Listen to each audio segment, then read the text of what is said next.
Hello everyone. चलिए आज देखते हैं क्लास 11 केमिस्ट्री का नेक्स्ट टॉपिक जो है ग्राम परमाणु द्रव्यमान और ग्राम आणविक द्रव्यमान। तो पहला देखते हैं इसमें ग्राम परमाणु द्रव्यमान।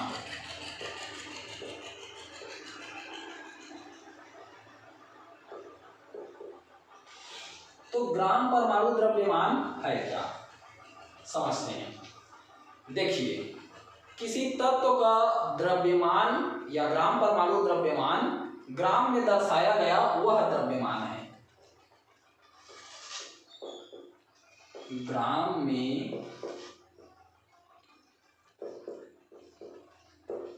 दर्शाया गया वह द्रव्यमान जो परमाणु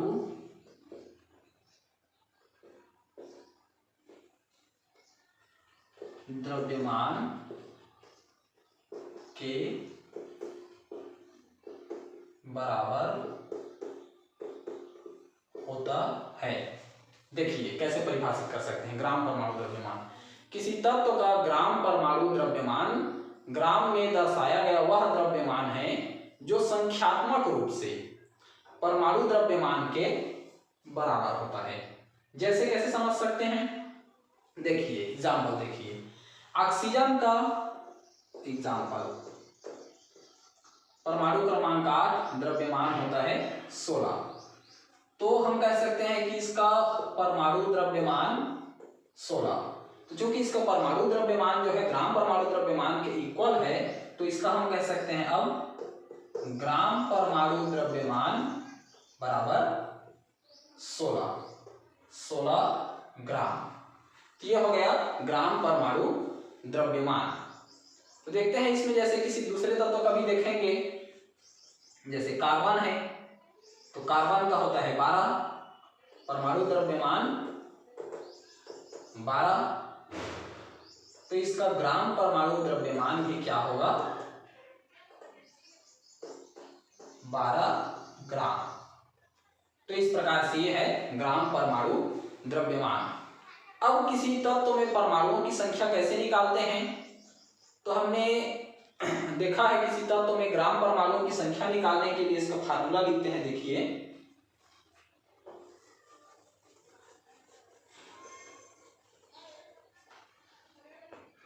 ग्राम परमाणुओं की संख्या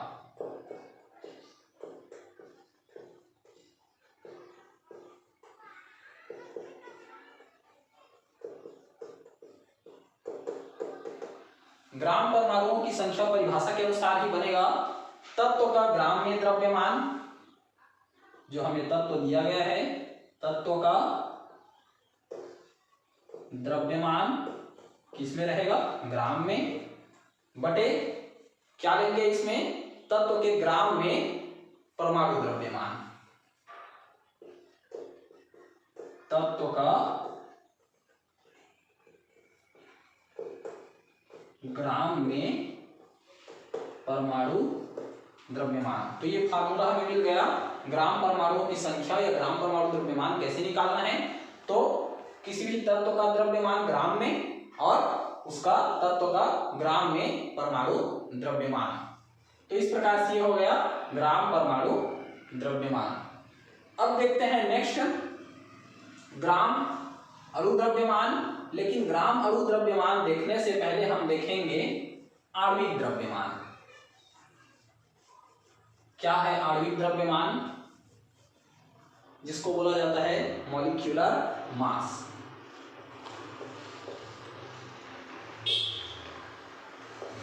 आणविक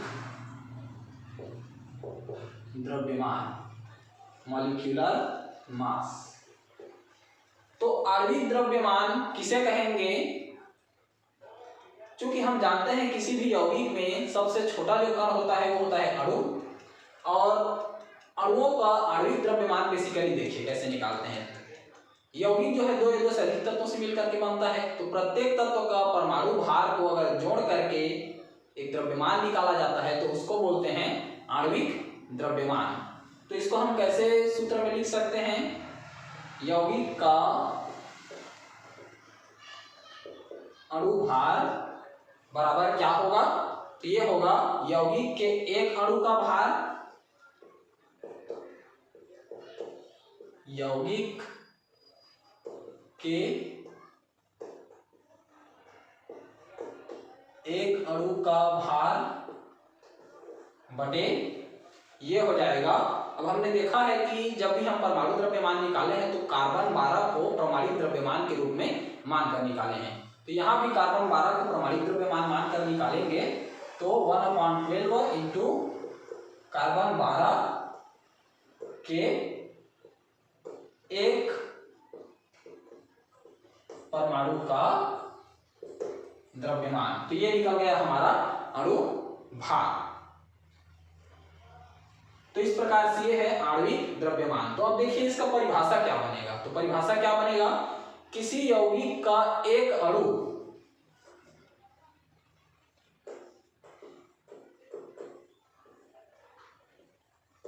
किसी यौगिक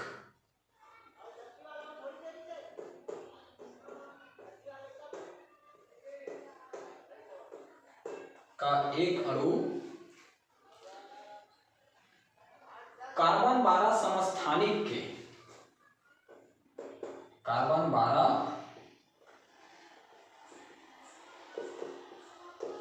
समस्थानिक के 1/12वें भाग से जितना गुना भारी होता है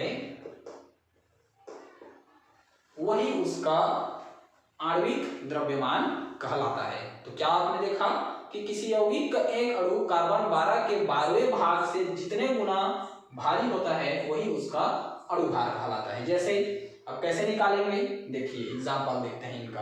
किसी एक यौगिक का अणुभार हम निकाल करके देखते हैं कैसे निकालेंगे। हमने इसका फार्मूला देख लिया, इसका परिभाषा देख लिया। अब हम इसको बाय एक्सपेरिमेंटल कैसे निकालेंगे देखते हैं। तो मान ले लेते हैं हम कार्बन डाइऑक्साइड। अब कार्बन डाइऑक्साइड का हमें अणुभार या आणविक द्रव्यमान निकालना है, तो चूंकि हम जानते हैं कार्बन का कितना है द्रव्यमान 12 और ऑक्सीजन का है 16। तो देखिए ऑक्सीजन का 16 है, ठीक है, लेकिन यहाँ पर ऑक्सीजन 2 की संख्या में है, तो इसको क्या लिखेंगे 2 गुणा 16। अब दोनों को जोड़ देते हैं तो ये क्या हो जाएगा 12 प्लस 16 दूने 32। तो इस प्रकार से ये हो जाएगा 30, 10 40 और 4 44। तो इस प्रकार हम कह सकते हैं कि कार्बन डाइऑक्साइड का आणविक द्रव्यमान होता है 44। इसी प्रकार किसी दूसरे का देख लेते हैं, कैल्शियम कार्बोनेट का।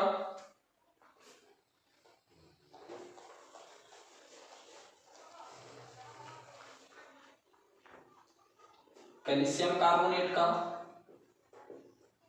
अब यहां पर देखिए इसको कैसे निकालेंगे। तो हम जानते हैं कैल्शियम का परमाणु द्रव्यमान होता है,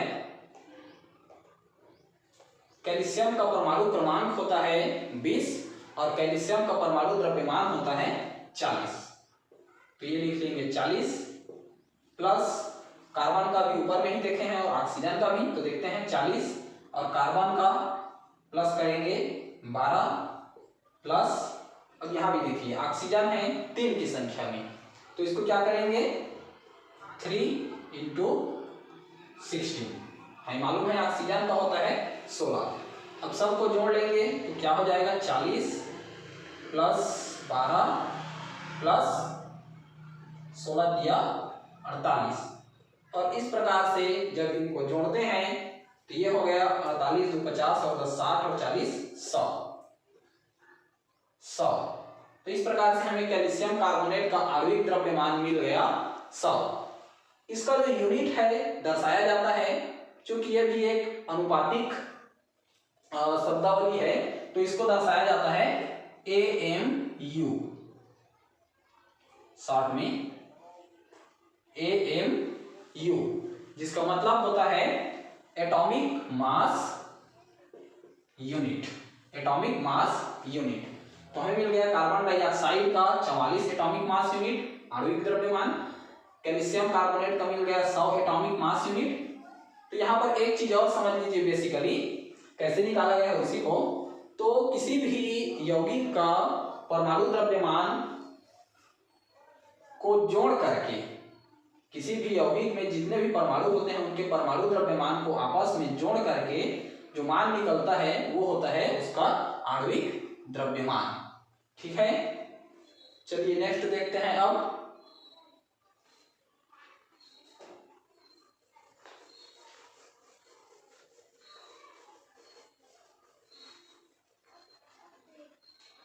देखिए, अभी हमने क्या देखा, ग्राम परमाणु द्रव्यमान, उसके बाद आणविक द्रव्यमान, और नेक्स्ट देखेंगे ग्राम आणविक द्रव्यमान। ग्राम आणविक द्रव्यमान तो क्या होगा ग्राम आणविक द्रव्यमान? ग्राम में प्रदर्शित वह द्रव्यमान जो संख्यात्मक रूप से, देखिए परिभाषा क्या होगा, ग्राम में प्रदर्शित वह द्रव्यमान जो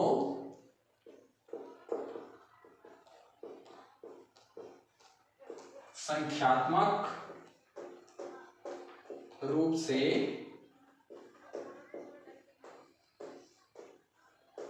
आणविक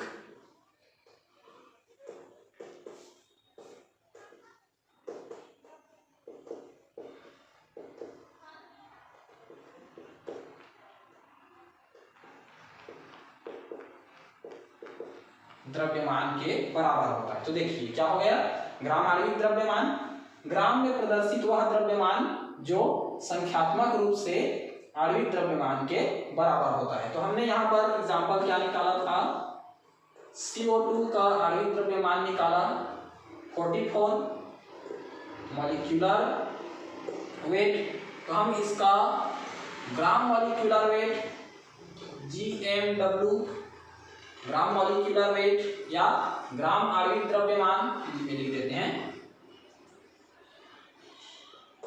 ग्राम आणविक द्रव्यमान भी कितना होगा 44। तो इस प्रकार से किसी भी तत्व का हम ग्राम परमाणु द्रव्यमान, आणविक द्रव्यमान और आणविक द्रव्यमान से ग्राम आणविक द्रव्यमान का मान निकाल सकते हैं। अब यहाँ पर देखिए इससे संबंधित एक न्यूमेरिकल है जो किस प्रकार से पूछा जाता है, देखते हैं।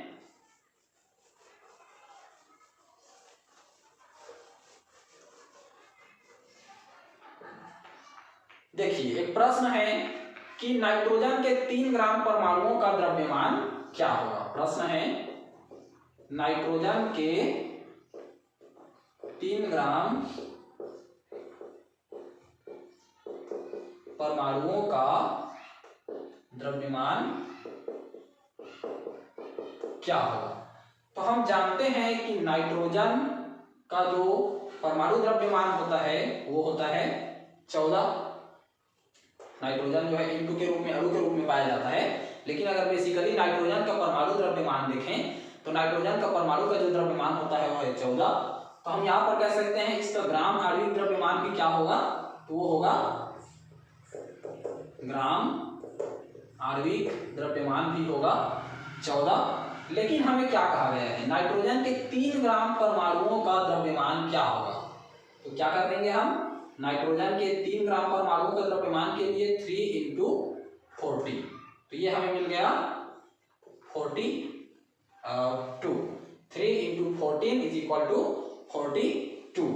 तो ये हमें मिल गया ग्राम आणविक द्रव्यमान, क्या मिल गया, नाइट्रोजन का 42 ग्राम। ठीक है, तो इस प्रकार से ये अगर प्रश्न आता है तो इस प्रकार से इसको हल करना है। इसी प्रकार जैसे एक और देख लेते हैं।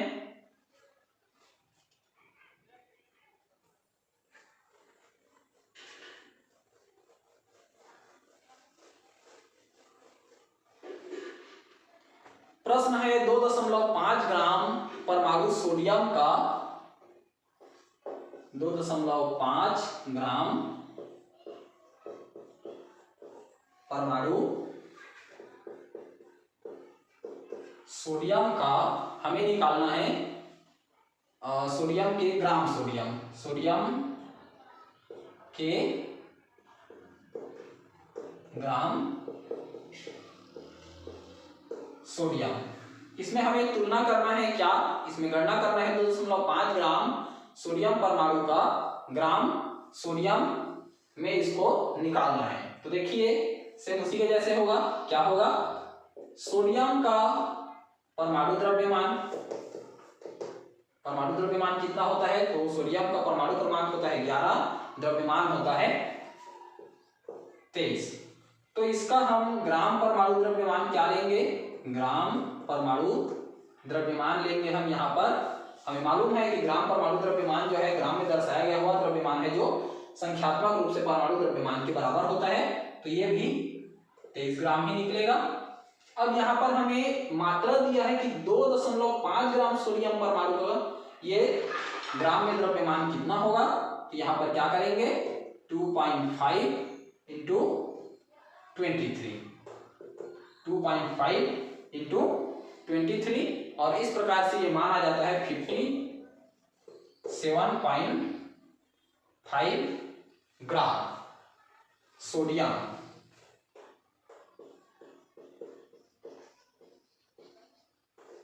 तो इस प्रकार से ग्राम परमाणु द्रव्यमान, ग्राम आणविक द्रव्यमान और आणविक द्रव्यमान के बारे में देख लिए। अब चलिए चलते हैं नेक्स्ट टॉपिक। इनका न्यूमेरिकल या इनको जैसे बताया गया है और भी इसमें से आते हैं, तो उनको आप बना करके देख लीजिए, ज्यादा कठिन नहीं है। चलिए देखते हैं नेक्स्ट।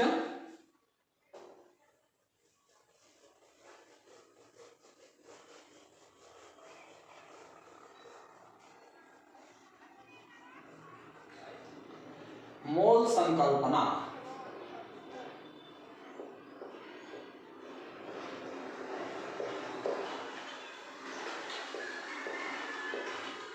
मोल संकल्पना समझते हैं, मोल संकल्पना है क्या।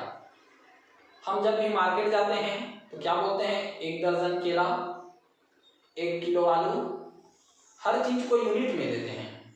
पदार्थों को, द्रव्यों को लीटर में, किलोग्राम में या डजन में। तो हमारे कहने का तात्पर्य क्या होता है, 1 दर्जन केला मतलब क्या होता है 12 नग।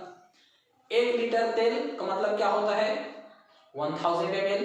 इसी प्रकार 1 किलोग्राम कहने से क्या होता है 1000 ग्राम। तो उसी प्रकार अणु, परमाणु और आयनों को भी मापने के लिए उनके लिए एक इकाई का इजाद किया गया, जिसको कहा जाता है मोल। क्या कहा जाता है, मोल। और ये जो इकाई है किसके द्वारा दिया गया है, तो इसको बाद में एवोगैड्रो संख्या के नाम से भी जाना गया है, जिसको एवोगैड्रो ने दिया है। तो यहाँ पर पहले देख लेते हैं कि ये मोल संकल्पना है क्या। तो अणु, परमाणु या आयनों, अणु, परमाणु या आयनों के मापने की इकाई। तो प्रश्न ये है कि मोल संकल्पना में अगर इसको मापेंगे तो इसका मान क्या होगा। 1 मोल बराबर हम क्या लेंगे, तो 1 मोल बराबर हम लेते हैं, इसको दर्शाया जाता है कैपिटल M से 6.022 इंटू 10⁻23। 1 मोल बराबर लिया जाता है 6.022 इंटू 10⁻23, 6.022 × 10⁻23। अब जैसे इसको एग्जांपल से समझते हैं तो कैसे समझेंगे। अब अगर मैं बोलता हूं कि हाइड्रोजन है, हाइड्रोजन का 1 मोल, तो हाइड्रोजन का 1 मोल बराबर क्या होगा, तो हाइड्रोजन का हम परमाणु द्रव्यमान देखते हैं, 1 होता है, परमाणु क्रमांक होता है 1 ही होता है। तो उसके 1 मोल का संख्या भी क्या होगा 6.022 इंटू 10⁻23 मोल। इसी प्रकार हम देख लेते हैं जल का, देख लेते हैं। अब चूंकि जल एक यौगिक है H2O, अब जल यहाँ पर जो है अणु के रूप में है, तो सबसे पहले तो हम इसका आणविक द्रव्यमान निकाल लेते हैं। तो आणविक द्रव्यमान जल का होता है 2 प्लस ऑक्सीजन का 16 इज इक्वल टू 18। तो इस प्रकार से जल का जो आणविक द्रव्यमान हमें प्राप्त हो गया 18। लेकिन क्या इसके 1 मोल आणविक जल को हम 18 मोल आणविक जल कहेंगे? नहीं। तो क्या कहेंगे? H2O का भी 1 मोल बराबर क्या होगा? 6.022 इंटू 10⁻23 मोल। इस प्रकार से ये हो गया मोल संकल्पना। ठीक है, अब इसको परिभाषित कैसे करेंगे? मोल संकल्पना वास्तव में ठीक है, यहां तक तो देख लिए कि जैसे हर चीज को, हर पदार्थ को मापते हैं, वैसे ही अणु, परमाणु या आयनों को मापा जाता है। तो उनको किसमें मापा जाता है? मोल में। तो मोल भी किसी स्टैंडर्ड मान से निकाला गया होगा, जैसे परमाणु द्रव्यमान निकाला गया था। तो इसको भी एक स्टैंडर्ड प्रमाणिक द्रव्यमान के द्वारा निकाला गया है। और वो प्रमाणिक द्रव्यमान भी हमने क्या लिया था पहले भी? कार्बन 12। और यहाँ पर इसको भी लिया जा रहा है कार्बन 12 के समस्थानिक के तुलना में। किसके तुलना में? कार्बन 12 के समस्थानिक के तुलना में। तो देखते हैं इसकी परिभाषा क्या होगा। कार्बन 12 समस्थानिक के 12 ग्राम में जितने परमाणु होते हैं, कार्बन 12 के समस्थानिक में, कार्बन 12 के समस्थानिक में जितने कार्बन 12 के समस्थानिक में 12 ग्राम में जितने परमाणु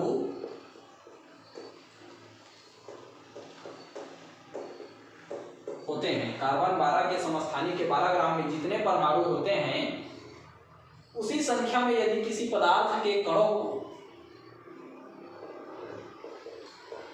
उसी संख्या में यदि किसी पदार्थ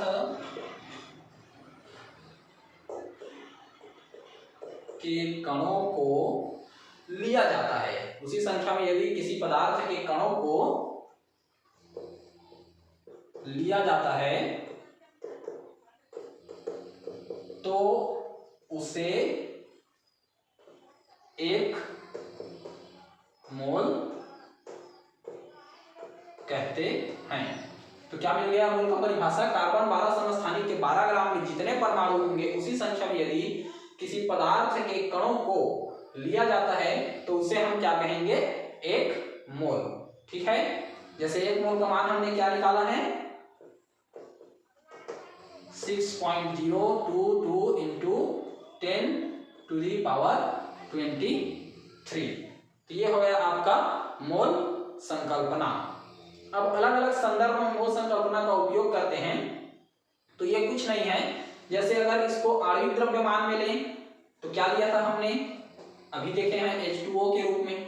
तो H2O का आणविक द्रव्यमान होता है, तो इसका मतलब ये नहीं कि H2O के आणविक द्रव्यमान जो है 18 मोल होता है। उसका भी आणविक द्रव्यमान में अगर उसको मोल की संख्या में लिया जाए, अर्थात उसमें हाइड्रोजन और ऑक्सीजन के आयनों की संख्या को मोल में लिया जाए, तो 1 मोल बराबर वो भी निकलेगा 6.022 इंटू 10⁻23। इस प्रकार से ये इसका मान निकलता है। अब इसमें प्रश्न ये है कि 1 मोल बराबर हम 6.022 इंटू 10⁻23 ही क्यों लेते हैं? तो देखिए इसको समझते हैं। अभी हमने जैसे कहा कि इसको रिफरेंस प्रमाणिक द्रव्यमान क्या माना गया है, इसको लेने के लिए परिभाषा से ही देखें, कार्बन 12 क्या माना गया है? कार्बन 12 के समस्थानिक। तो यहाँ पर इसी से इसका मान निकला है, और वो मान है कि कार्बन 12 का जो समस्थानिक है उसका जो वास्तविक द्रव्यमान है, मास स्पेक्ट्रोस्कोपी से जब उसको देखा गया है, तो उसका जो वास्तविक द्रव्यमान है वो हमें प्राप्त हुआ है 1.992 और ये हो गया 648 1.992648 इंटू 10⁻23। अब इस मान ये हमें इसे कार्बन 12 समस्थानिक का ये मान प्राप्त हुआ है। और हम उसमें क्या देख रहे हैं परिभाषा में कि कार्बन 12 के 12 ग्राम परमाणु में जितने परमाणु होते हैं उसकी तुलना किया गया है यहाँ पर। तो सीधा सीधा इसका क्या निकल जाएगा, 1 मोल जब हम निकालेंगे तो इज इक्वल टू निकल जाएगा 12 ग्राम कार्बन 12 के समस्थानिक,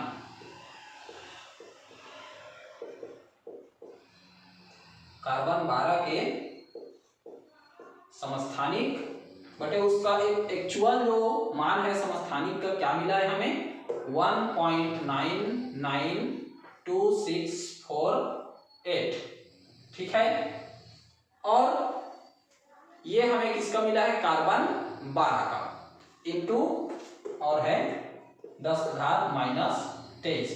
तो इतने को जब हम कैलकुलेट करते हैं तो हमें मान प्राप्त हो जाता है 6.022 और ये मान मिलता है 1367 इंटू 10⁻23 जिसको ओवरऑल हम लेते हैं 6.022 × 10⁻23। तो ये हमें मिल गया 1 मोल, ठीक है। तो इस प्रकार से आज हमने क्या देख लिया, ग्राम परमाणुविक द्रव्यमान, ग्राम आणविक द्रव्यमान, आणविक द्रव्यमान और ये देख लिया मोल संकल्पना, ठीक है। देखिए ये सब जितने भी हम देख रहे हैं ये सब केमिस्ट्री के सब बेसिक हैं और ये सब हमारे आगे के क्लास में उपयोग होने वाले हैं। तो बेसिकली इनके डिफिनेशंस को और इनका जो मान है उनको हमें याद रखना है, ठीक है। तो ठीक है, इससे संबंधित अगर आपको कोई भी डाउट या फिर अगर कुछ पूछना हो तो आप हमें टेलीग्राम या व्हाट्सएप या तो फिर कमेंट के जरिए हमें पूछ सकते हैं, अपना डाउट क्लियर करा सकते हैं। और नेक्स्ट वीडियो देखेंगे हम इसका कल। Thank you.